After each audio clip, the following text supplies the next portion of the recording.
नमस्कार, मैं बलवान सिंह। इस वीडियो में कक्षा छठी की भूगोल की जो पाठ्य पुस्तक है उसके 8वें अध्याय भारत जलवायु वनस्पति एवं वन्य प्राणी का अध्ययन करवाया जा रहा है। भारत जलवायु वनस्पति एवं वन्य प्राणी। आप मौसम के बारे में प्रतिदिन समाचार पत्रों में पढ़ते हैं तथा टेलीविज़न पर देखते हैं अथवा दूसरों को इस संबंध में बातें करते हुए भी सुनते हैं। आप जानते हैं कि मौसम वायुमंडल में दिन प्रतिदिन होने वाला परिवर्तन है। इसमें तापमान, वर्षा तथा सूर्य का विकिरण इत्यादि शामिल है। उदाहरण के लिए कभी मौसम गर्म हो जाता है तो कभी ठंडा होता है, कभी कभी आसमान में बादल छा जाते हैं तो कभी वर्षा होती है। आपने ध्यान दिया होगा कि जब बहुत दिनों तक मौसम गर्म रहता है तब आपको ऊनी वस्त्रों की आवश्यकता नहीं पड़ती। आप खाने पीने में ठंडे पदार्थों को पसंद करते हैं। इसके विपरीत ऐसे भी दिन होते हैं जब आपको ऊनी वस्त्रों के बिना ठंड लगती है। ठंडी और तेज हवाएं चलती हैं। इन दिनों में आप गर्म चीज़ें खाना पसंद करते हैं। सामान्यतः भारत में प्रमुख मौसम होते हैं दिसंबर से फरवरी तक ठंडा मौसम यानी सर्दियाँ, मार्च से मई तक गर्म मौसम यानी गर्मी, जून से सितंबर तक दक्षिण पश्चिम मानसून का मौसम होता है जिसको हम वर्षा ऋतु कहते हैं, और अक्टूबर और नवंबर में मानसून के लौटने का मौसम होता है। शीत ऋतु। ठंडे मौसम में सूर्य की सीधी किरणें नहीं पड़ती हैं, जिसके परिणाम स्वरूप उत्तर भारत का तापमान कम हो जाता है। ग्रीष्म ऋतु। गर्मी के मौसम में सूर्य की किरणें अधिकतर सीधी पड़ती है। तापमान बहुत अधिक हो जाता है। दिन के समय गर्म एवं शुष्क पवन चलती है, बहुत ज़्यादा गर्म और बहुत ज़्यादा शुष्क पवनें जिनको हम लू कहते हैं। दक्षिण पश्चिम मानसून या वर्षा का मौसम। यह मौसम के आने तथा आगे बढ़ने का मौसम है, यानी मानसून आता है और आगे बढ़ता है, ये मौसम ऐसा है। इस समय पवन बंगाल की खाड़ी तथा अरब सागर से स्थल की ओर बहती है। वे अपने साथ नमी लाती हैं। जब ये पवन पहाड़ों से टकराती है तब बारिश यानी वर्षा होती है। मानसून के लौटने का मौसम या सर्द ऋतु। इस समय पवन स्थल भागों से लौटकर बंगाल की खाड़ी की ओर बहती है। यह मानसून के लौटने का मौसम होता है। भारत के दक्षिण भागों विशेषकर तमिलनाडु तक आंध्र प्रदेश में इस मौसम में वर्षा होती है। किसी स्थान पर अनेक वर्षों में मापी गई मौसम की औसत दशा को जलवायु कहते हैं।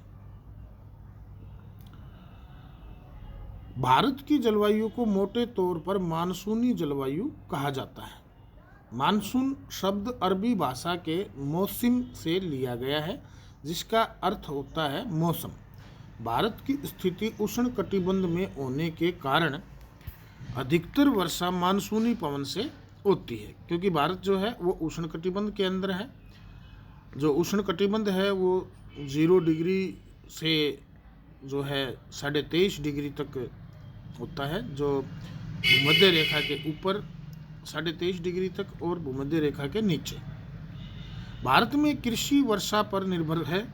अच्छे मानसून का मतलब है पर्याप्त वर्षा तथा प्रचुर मात्रा में फसलों का उत्पादन। किसी स्थान की जलवायु उसकी स्थिति, ऊंचाई, समुद्र से दूरी तथा उच्चावच पर निर्भर करती है। इसलिए हमें भारत की जलवायु में क्षेत्रीय विभिन्नता का अनुभव होता है। राजस्थान के मरुस्थल में स्थिति जैसलमेर तथा बीकानेर बहुत गर्म स्थान है, जबकि जम्मू तथा कश्मीर में द्रास एवं कारगिल में बर्फीली ठंड पड़ती है। तटीय क्षेत्र जैसे मुंबई तथा कोलकाता की जलवायु मध्यम है। वे न ही अधिक गर्म है और न ही अधिक ठंडे। समुद्र तट पर होने के कारण ये स्थान बहुत अधिक आर्द्र हैं। विश्व में सबसे अधिक वर्षा मेघालय में स्थित मौसिनराम में होती है, जबकि किसी वर्ष राजस्थान के जैसलमेर में वर्षा होती ही नहीं है। प्राकृतिक वनस्पति।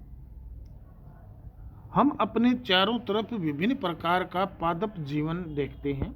हरे घास वाले मैदान में खेलना कितना अच्छा लगता है। कुछ पौधे छोटे होते हैं जिन्हें झाड़ी कहा जाता है, जैसे कैक्टस तथा फूलों वाले पौधे इत्यादि। इसके अतिरिक्त बहुत से लंबे वृक्ष होते हैं। उनमें से कुछ में बहुत शाखाएं तथा पत्तियां होती हैं, जैसे नीम, आम। तो कुछ ऐसे वृक्ष होते हैं जिनमें पत्तियों की मात्रा बहुत कम होती है, जैसे नारियल। घास, झाड़ियाँ तथा पौधे जो बिना मनुष्य की सहायता के उपजते हैं, उन्हें प्राकृतिक वनस्पति कहा जाता है। क्या आप कभी यह नहीं सोचते हैं कि ये एक दूसरे से किस प्रकार भिन्न है? अलग अलग जलवायु में अलग अलग प्रकार की वनस्पतियाँ पाई जाती हैं। इनमें वर्षा की मात्रा सबसे महत्वपूर्ण होती है। जलवायु की विभिन्नता के कारण भारत में अलग अलग तरह की वनस्पतियाँ पाई जाती हैं। यहाँ पर ये चित्र दिया हुआ है उष्णकटिबंधीय वर्षावन जो 8.1 है, और ऊपर जो है दिया हुआ है भूमि परत से पेड़ की लंबाई के हिसाब से, जैसे 1.5 मीटर, 5 मीटर झाड़ी वाली परत है। ये तरुण वृक्ष जो छोटे आकार के होते हैं, 20 मीटर तक के वृक्ष भी हैं। ये वितान 40 मीटर उद्गामी परत है। ये सर्वाधिक ऊंचाई जो है 60 मीटर तक की पाई जाती है पेड़ की। हमें वनों की आवश्यकता क्यों है? वन हमारे लिए बहुत ही लाभदायक है। ये विभिन्न कार्य करते हैं। पेड़ पौधे ऑक्सीजन छोड़ते हैं जिसे हम सांस के रूप में लेते हैं, तथा कार्बन डाइऑक्साइड को ग्रहण करते हैं। पेड़ पौधों की जड़ें मिट्टी को बांधकर रखती है तथा इस प्रकार वे मिट्टी के अपरदन को रोकते हैं, यानी मिट्टी की काट को रोकते हैं। वनों से हमें ईंधन, लकड़ी, चारा, जड़ी बूटियाँ, लाख, शहद, गोंद इत्यादि प्राप्त होते हैं। वन्य जीवों के लिए प्राकृतिक निवास है, यानी जो वन्य जीव होते हैं वो उनके लिए वन क्या है? प्राकृतिक निवास स्थान है। पेड़ों की अंधाधुंध कटाई के कारण भारी मात्रा में प्राकृतिक वनस्पतियां समाप्त हो गई। हमें अधिक पौधे लगाने चाहिए। जो पेड़ बचे हैं उनकी रक्षा करनी चाहिए एवं लोगों को पेड़ों के महत्व के बारे में बताना चाहिए। हम लोग कुछ खास आयोजन जैसे वन महोत्सव मनाकर अधिक से अधिक लोगों को इस प्रयास में शामिल कर सकते हैं तथा पृथ्वी को हरा भरा रख सकते हैं। ये यहाँ पर दिए हुए हैं जो हमें वनों से प्राप्त होते हैं। जैसे वन मिट्टी को बांध कर रखता है, वनों से हमें लकड़ी मिलती है जिससे फर्नीचर, खेल का सामान, ईंधन, और वनों से हमें चारा मिलता है। आश्रय के लिए चीज़ें हैं, दवाइयाँ हैं, शहद है, फल है, गोंद एवं लाख। वन्य जीवों का प्राकृतिक निवास भी होता है, और इमारती लकड़ियाँ एवं रबड़। वन्य प्राणी। वन विभिन्न प्रकार के वन्य जीवों का निवास होता है। वनों में जंतुओं की हजारों प्रजातियां तथा बड़ी संख्या में विभिन्न प्रकार के सरीसृपों, उभयचरों, पक्षियों, स्तनधारियों, कीटों तथा कृमियों का निवास होता है। सरीसृप बिना पैर वाले जो रेंग कर चलते हैं। उभयचर जो पानी में रहते हैं और पानी से बाहर भी रहते हैं। पक्षी, स्तनधारी जो बच्चे पैदा करते हैं, और कीट और छोटे जो है कृमि। बाघ हमारा राष्ट्रीय पशु है। यह देश के विभिन्न भागों में पाया जाता है। गुजरात के गिर वन में एशियाई शेरों का निवास है, जिनको हम बब्बर शेर भी कहते हैं, लॉयन। बाघ को हम टाइगर कहते हैं। हाथी तथा एक सींग वाले गैंडे असम के जंगलों में घूमते हैं। हाथी केरल एवं कर्नाटक में भी मिलते हैं। ऊंट भारत के रेगिस्तान तथा जंगली गधा कच्छ के रण में पाए जाते हैं। जंगली बकरी, हिम तेंदुआ, भालू इत्यादि हिमालय के क्षेत्र में पाए जाते हैं। इनके अतिरिक्त बहुत से दूसरे जानवर भी हैं, जैसे बंदर, सियार, भेड़िया, नीलगाय, चीतल इत्यादि भी हमारे देश में पाए जाते हैं। भारत में पक्षियों की भी बहुत प्रचुरता है। मोर हमारा राष्ट्रीय पक्षी है। भारत में पक्षी तोता, मैना, कबूतर, बुलबुल तथा बतख इत्यादि और भी बहुत सारे पक्षी हैं। अन्य बहुत सारे राष्ट्रीय पक्षी उद्यान हैं जो पक्षियों को उनका प्राकृतिक निवास प्रदान करते हैं। उद्यान शिकारियों से पक्षियों की रक्षा करते हैं। क्या आप अपने क्षेत्र में पाए जाने वाले 5 पक्षियों के नाम बता सकते हैं? भारत में सांपों की सैकड़ों प्रजातियां पाई जाती हैं। उनमें कोबरा एवं कैरत प्रमुख हैं, जो कि जहरीले हैं। वनों के कटने तथा जानवरों के शिकार के कारण भारत में पाए जाने वाले वन्य जीवों की प्रजातियां तेजी से घट रही हैं। बहुत सी प्रजातियां तो समाप्त भी हो चुकी हैं। उनको बचाने के लिए बहुत से नेशनल पार्क, पशु विहार तथा जीव मंडल आरक्षित क्षेत्र स्थापित किए गए। सरकार ने हाथियों तथा बाघों को बचाने के लिए बाघ परियोजना एवं हस्त परियोजना जैसी परियोजनाओं को शुरू किया है। क्या आप भारत में कुछ पशु विहारों के नाम तथा मानचित्र पर उनकी स्थिति बता सकते हैं? ये कुछ जो है पशु दिखाए गए हैं, जानवर हैं, जैसे ये जो है चीता है, ये हाथी दिखाए हुए हैं, इधर जो है गेंडा है एक सींग वाला, ये बाघ है, ये जो है बारहसिंगा हिरण है। ये चित्र जो है इसमें दिखाए हैं। ये जो पशु है हमारे जंगलों में पाए जाते हैं। आप वन्य जीवों के संरक्षण में भी अपना हाथ बटा सकते हैं। आप जानवरों के शरीर के विभिन्न अंगों जैसे हड्डी, सींग तथा पंख से बने पदार्थों को खरीदने से इनकार कर सकते हैं।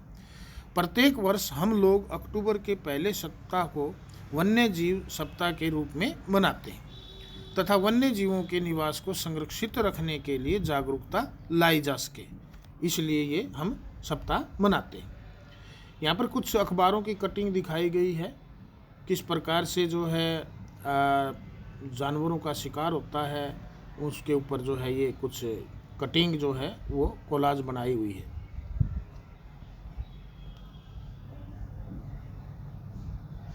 प्रवासी पक्षी, कुछ पक्षी पिनटेल बतख, कलिरियू, फ्लेमिंगो, आस्प्रे, लिटिल स्टिंट प्रत्येक वर्ष सर्दी के मौसम में हमारे देश में आते हैं। सबसे छोटी लिटिल स्टंट, जिसका वजन लगभग 15 ग्राम होता है, आर्कटिक प्रदेश से 8000 किलोमीटर की दूरी तय करके भारत में आती है।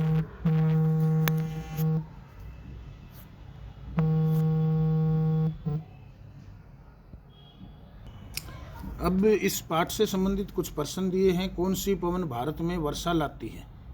तो भारत में जो है मानसून पवनें जो है वो वर्षा लाती हैं, जो बंगाल की खाड़ी और अरब सागर से स्थल की ओर बहती हैं।